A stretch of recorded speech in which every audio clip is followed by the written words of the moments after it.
এমন কিছু ব্র্যান্ড আছে যারা কেবল পণ্য তৈরি করে না, বরং পুরো একটি শিল্প জগৎকে নতুন করে সংজ্ঞায়িত করে।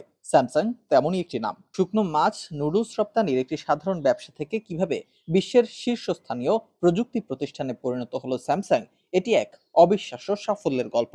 ১৯৩৮ সালে লি বিয়ং চুল দক্ষিণ কোরিয়ার স্যামসাং কোম্পানি প্রতিষ্ঠা করে। তখন এটি ছিল একটি ট্রেডিং কোম্পানি, যা মূল ব্যবসা ছিল খাদ্যপণ্য রপ্তানি করা। কিন্তু লিবিয়ান চুলের স্বপ্ন ছিল আরো বড়।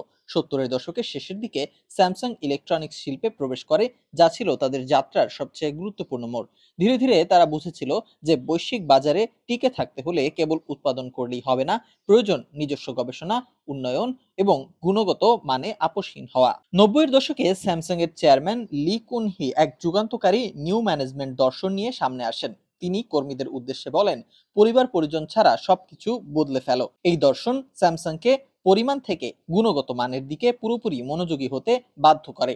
এর ফলস্বরূপ স্যামসাং মেমোরি চিপের বাজারে বিশ্ব নেতা হয়ে ওঠে এবং প্রযুক্তির মূল ভিত্তিগুলোকে নিজেদের দখলে নিয়ে নেয়। এরপর তারা ফ্ল্যাট স্ক্রিন টিভি এবং স্মার্টফোনের মতো বৈপ্লবিক পণ্য বাজারে আনে, যা অ্যাপলের মতো জায়ান্টদের সাথে সরাসরি প্রতিদ্বন্দ্বিতায় নামার সুযোগ করে দেয়। স্যামসাং এর সাফল্যের মূল মন্ত্র ছিল ধারাবাহিক উদ্ভাবন এবং বাজারকে সঠিকভাবে বোঝা। তারা শুধু একটি পণ্য তৈরি করেনি, বরং একটি সম্পূর্ণ ইকোসিস্টেম তৈরি করেছে। মোবাইল থেকে শুরু করে স্মার্ট হোম অ্যাপ্লায়েন্সেস, সবকিছুতেই তাদের উপস্থিতি, এই ব্যাপক বৈচিত্র্য এবং বিশ্বব্যাপী শক্তিশালী সাপ্লাই চেইন তাদের বৈশ্বিক গ্রাহকদের কাছে এক নির্ভরযোগ্য ব্র্যান্ড হিসেবে প্রতিষ্ঠিত করেছে। স্যামসাং আজ কেবল একটি ইলেকট্রনিক ব্র্যান্ড নয়, এটি দক্ষিণ কোরিয়ার অর্থনীতির মেরুদণ্ড এবং বিশ্বের প্রযুক্তি শিল্পের এক অবিসংবাদিত নেতা।